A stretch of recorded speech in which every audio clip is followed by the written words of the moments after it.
All right, guys. So I'm not trying to brag. I'm not trying to be boastful or anything like that. But I made a video on this tree. There's several parts to it.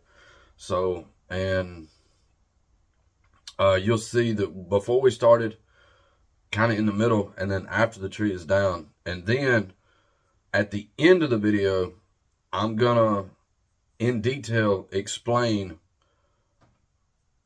how I cut the tree and why I cut it the way that I did, or why I did the thing, why I took the steps that I did. Okay. So, and this was a bad tree. I mean, I've cut a ton of trees. I've cut probably 15, 16,000 something, but I really stopped counting a long time ago. So, with that being said, this one really had me nervous. And the tree guys out there, they know what I'm talking about. The trees that you have to go cut the next day that keep you up at night. Okay, well this was one of them. And so anyway, thank y'all.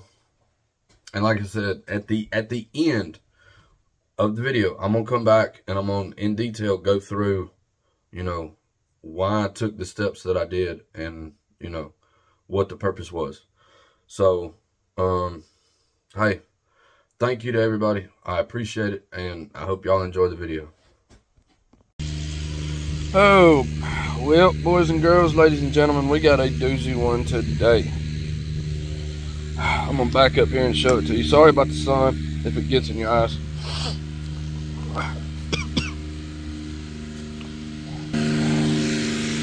This tree right here is leaning over the shop, and all the limbs are over on that side.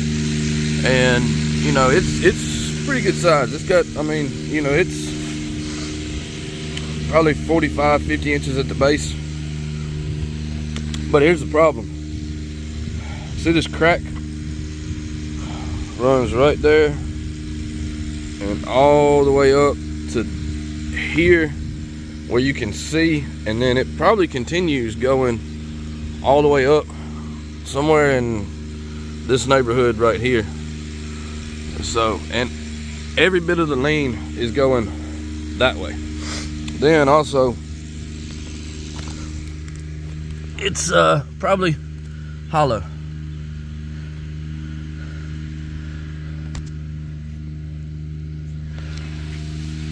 Need to turn my light on. Yeah.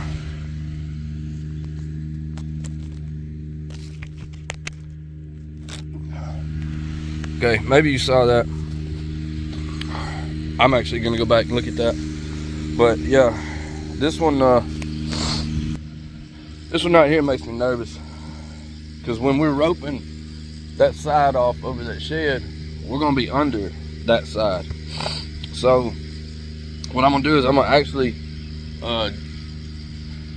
we're gonna tie off the the top of the tree about 3/4 of the way up where it splits, and then we're gonna anchor it somewhere like over there to some of those trees and get it real tight and have an anchor line going that way. That way when we're roping, maybe the tree won't fall over on the top of us.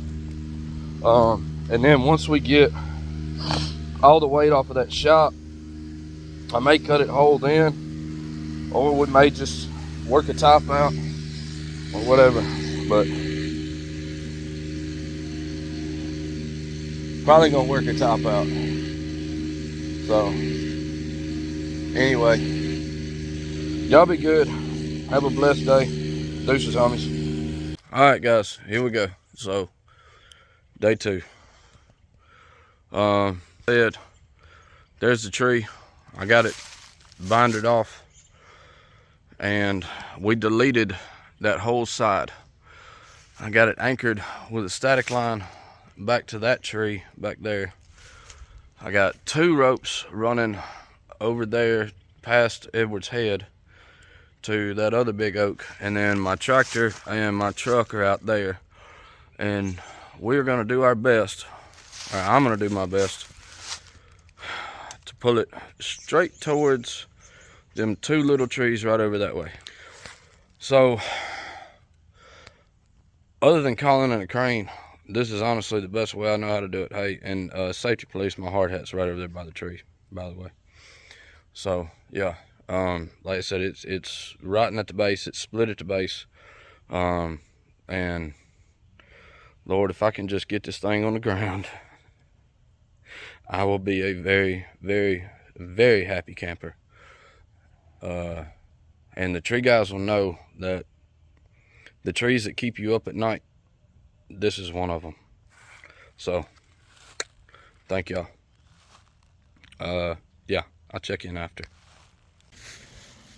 All right, guys. There you go. Thank you to the good Lord. Wait, hold up. I gotta go this way. My bad. I'm sorry. Thank you to the good Lord himself. I'm not gonna take any credit whatsoever. Thank you to the good Lord himself. I told you I was gonna put that tree right towards them forked ones, and I mean, I was off a little bit, but I didn't care where it went as long as it didn't go right over there. And you see what I was dealing with. Now, there's that split in that tree right there. Okay. And that's how hollow it was. Let me get this stick out of here. Okay, so that's how much old wood I had on that side. And I left everything I could on this side, and then it broke out. So, there's my whole, this is actually probably the best wood on the whole daggum tree, to be honest with you, right here.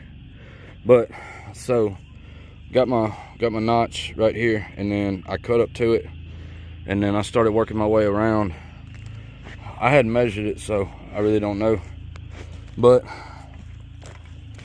turn this flashlight on. There you go. So, now, you can look at it this way. So, yeah. That was that side. Like I said, that's probably the best wood in this whole tree, because you can see all the rest of it is not very good. I mean, all this, well, this is kind of good, but this isn't all that. And then, I mean, as far as the eye can see. And then you can see that split right here. So, there she is. Not on the shed. Didn't break any of my ropes. Nobody got hurt. Customer's happy. I'm happy. And yeah. Deuces. Okay, so now we're at the end of the video, and I'm going to explain in detail. And I'm sorry for the shaking. I don't have a stand for this. So, but I'm going to try to be as quick as I can. I'm just going to explain in detail why I did what I did and what the deal was. And like I said, as you can, if you're made it to this point, I appreciate it. And as you can see, this was a really bad tree. So, okay. So here's the shop. Okay, this is, all the X's are no-go zones. Okay. And actually, I need to draw a little arrow right there. Okay. Now that I got that done,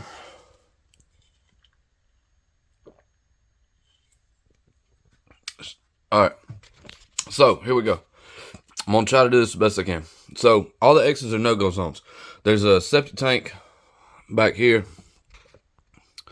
Zoom out. Yeah, there's a septic tank back here, and the field line, and this whole area is about that deep in water. Just standing water, and probably not all of it's water. Probably some of it's some other stuff that you really don't want to, you know, be in. So, shop is right here. The tree is leaning pretty much this way, right there. I want the tree to go this way.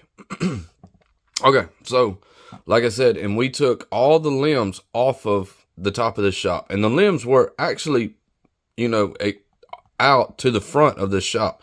And this shop's probably 40 feet. So, I mean, there were limbs from back here all the way to the front.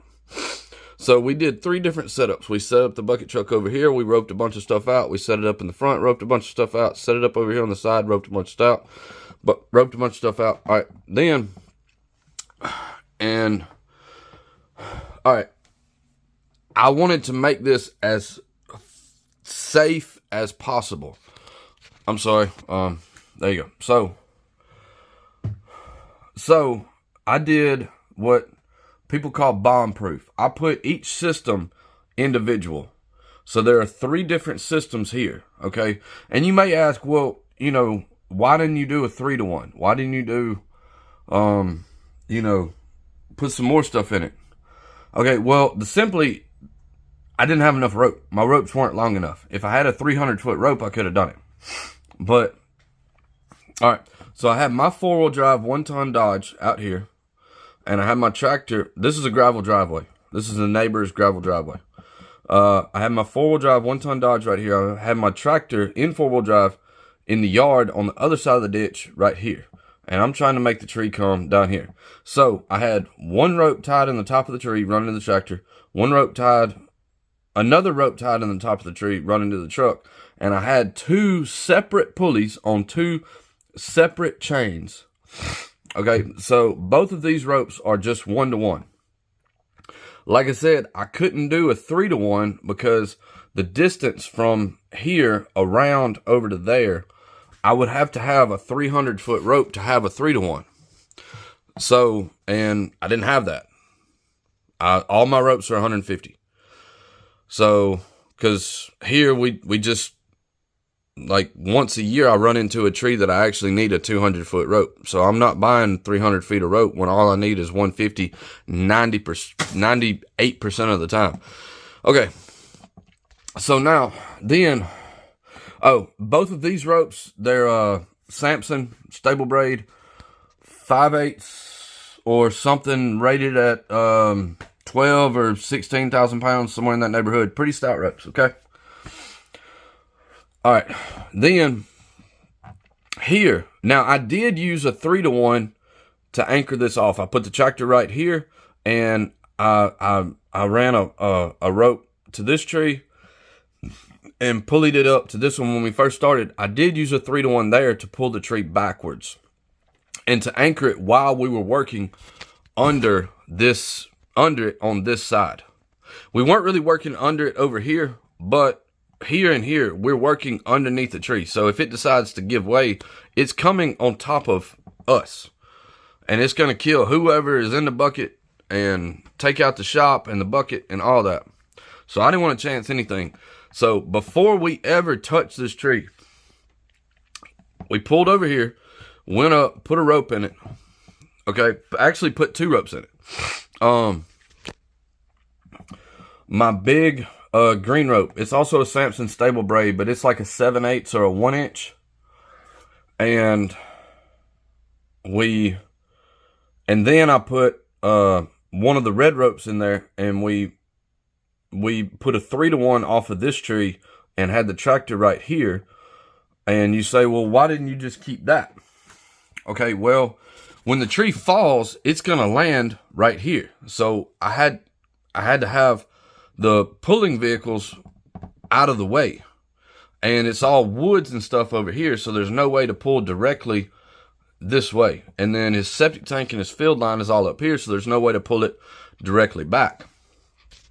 Okay, so and also if I pulled it directly back and it comes down and it crushes the septic tank, okay, now we have another problem. Now I have to pay for that. So, but there's nothing but air and opportunity out here. And I don't care where it lands out here, as long as it lands out here and not this way. Okay? So, like I said, I wanted this to be bomb-proof. Okay, so I left my big green rope anchored to this tree and, you know, tied to that tree. So these 2 trees are now hooked together. And we took all the slack out of it we could before I cut it. That way, if something went wrong, hopefully this rope would hold it and guide it down this way somewhere. It's rated about 30,000 pounds. Then I put these on two completely separate systems because if one system failed, I had another system backing it up. If the second system failed, I had the third system up here, which this is just a static line, okay? There was no pulling power whatsoever on this line. The pulling was done mainly with the tractor, and it was backed up with the Dodge, okay?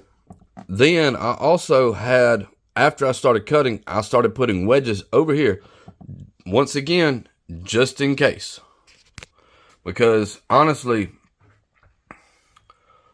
yeah, I didn't care where it went. I didn't have to make an accurate shot, which I actually kind of did, but I really didn't care where it went as long as it went out here. So, everybody did their job, all the systems worked, and the tree got down. And we didn't break this rope, and it just rode down with the tree. Okay. I'm going to flip this around. So, there you go.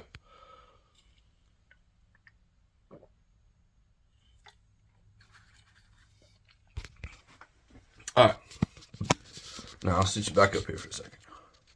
Let's stay. Okay. So,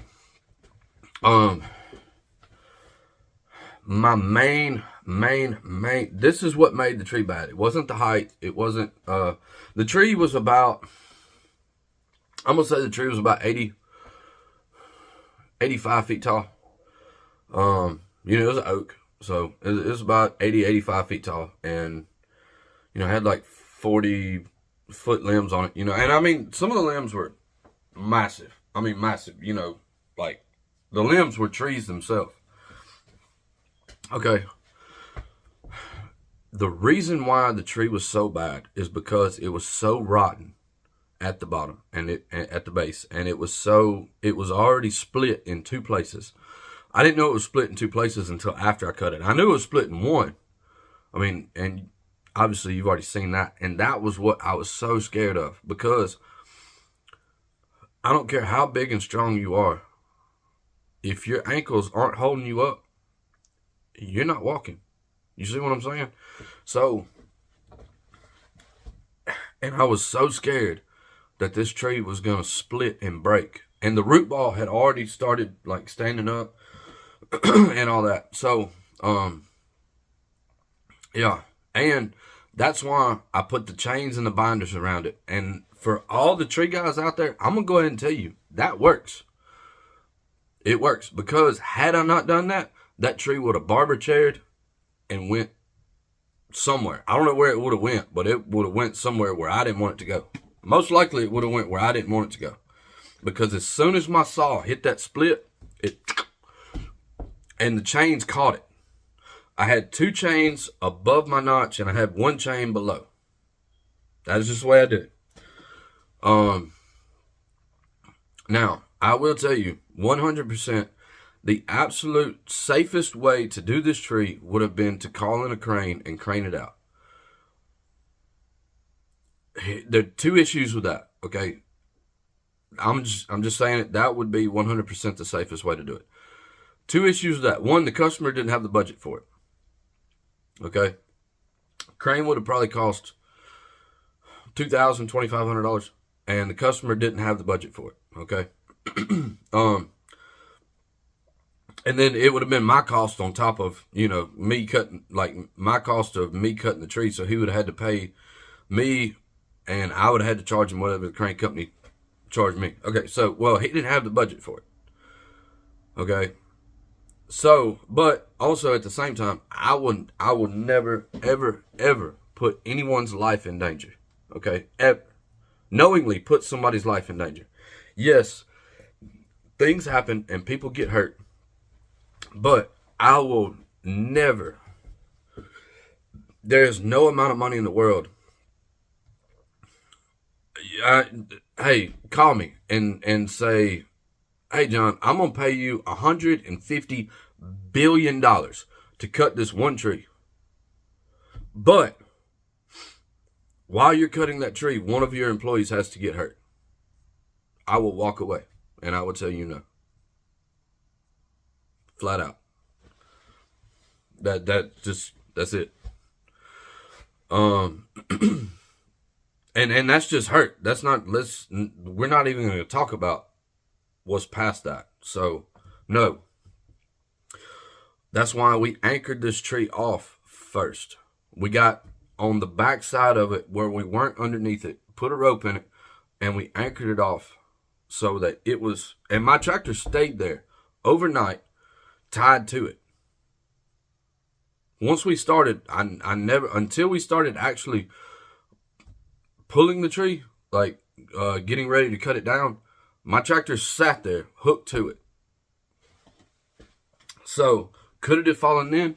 Yes, it could have. Because I'm going to tell you, when the good Lord gets ready to push a tree over, he's going to push it over. And there's nobody on earth or below earth that's going to argue with him.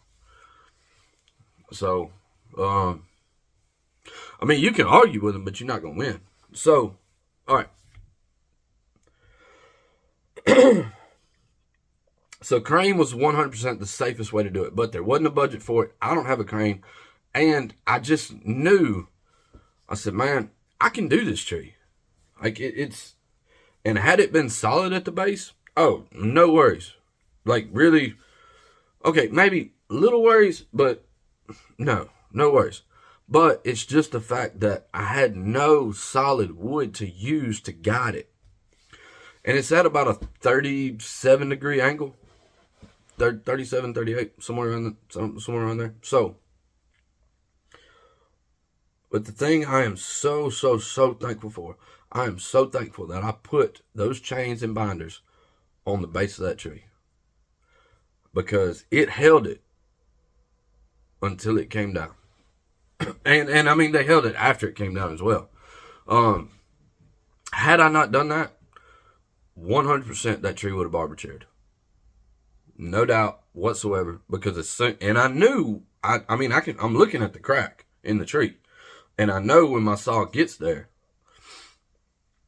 it's, you know, that was when I was like, okay. And then once it popped and the chains got it, I'm like, all right, now I can go ahead and I can cut past that and I can get the tree over. Now, that's when I knew 100% I had control of it.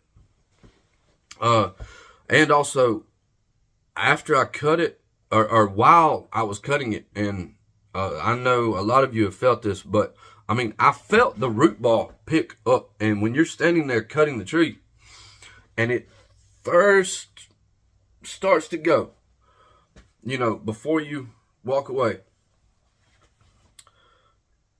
when you have a very soft area, and like I said, I mean, the backyard was 3 inches, 2.5, 3 inches deep in water. So, super soft area. Like I said, that's where his septic tank was and his field line. So it stays wet all the time. Plus this is in, hurricane bottom, which stays wet all the time. It's great farming land, but it stays wet. It's very rich soil and it stays wet. So, I mean, I felt the root ball pick me up, you know, which is not the first time that's happened. I just want to let you know. So structurally, I trusted this tree 0%. And that is why I took every single step possible to mitigate any hazard. I mean, like, I took every single step. Other than calling in a crane, I mean, we roped out very small pieces to put the least amount of stress on the tree as we could. We deleted the entire left side of this tree that's over that shop right there. You can still see the drawing in my background. So, but yeah, and before this, on the second day, the day that I knew I was going to cut the tree, I actually drew this out and I had everything planned. And I said, okay, I need 5 chains. I need 3 binders. I need 2 big pulleys. I need this rope, that rope. And I made sure that I had every single thing that I needed to go cut this tree down. before I left. Because generally, I mean, most trees, I've already got everything in the truck that I already need, so it's just whatever. But this tree took a lot more hardware, and so I actually had to go buy another chain and binder because I didn't have 3 binders, I only have 2. And I didn't have 5 chains, I only had 4. Okay, well, so with all that being said, I'm not trying to brag, I'm not trying to boast. I am so thankful that everything went right. And the good Lord shined his blessing on me. And the tree went exactly where I told the customer it was going to go. And all the systems worked exactly like they were supposed to.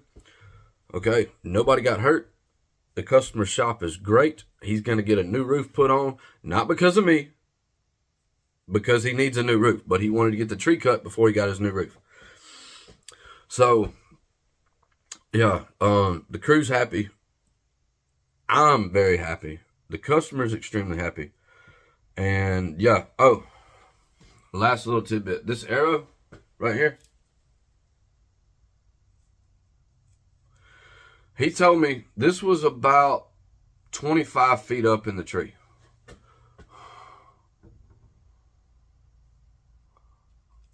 Here, Arrowhead Sports. I don't know if you can see that. But anyway, all right. This is about 25 feet up in the tree. And call me crazy, I'm going to frame this arrow and I'm going to hang it on my wall. That's the memento I've got from that tree.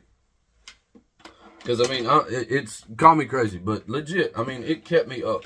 And tree guys will understand this. The general public probably won't, but tree guys will. Because it's those bad trees,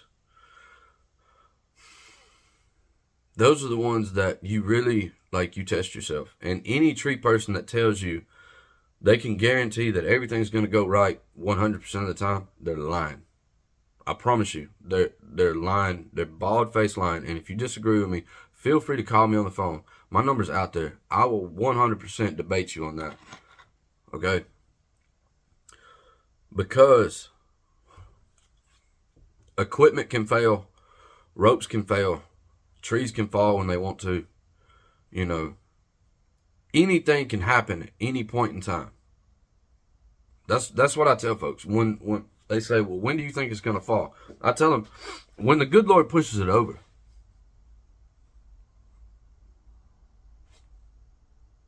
One hour, 10 years. I don't know.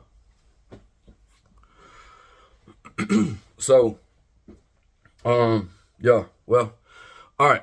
Well, I got to get back to work, and I just wanted to wrap this up with that conclusion. Like I said, once again, thank you so much to the good Lord. I did everything that I knew to do to protect my crew, protect the customer's property, and to protect my equipment. And thankfully, everything went right. So, y'all have a blessed day. I appreciate you. And as always, deuces, homies.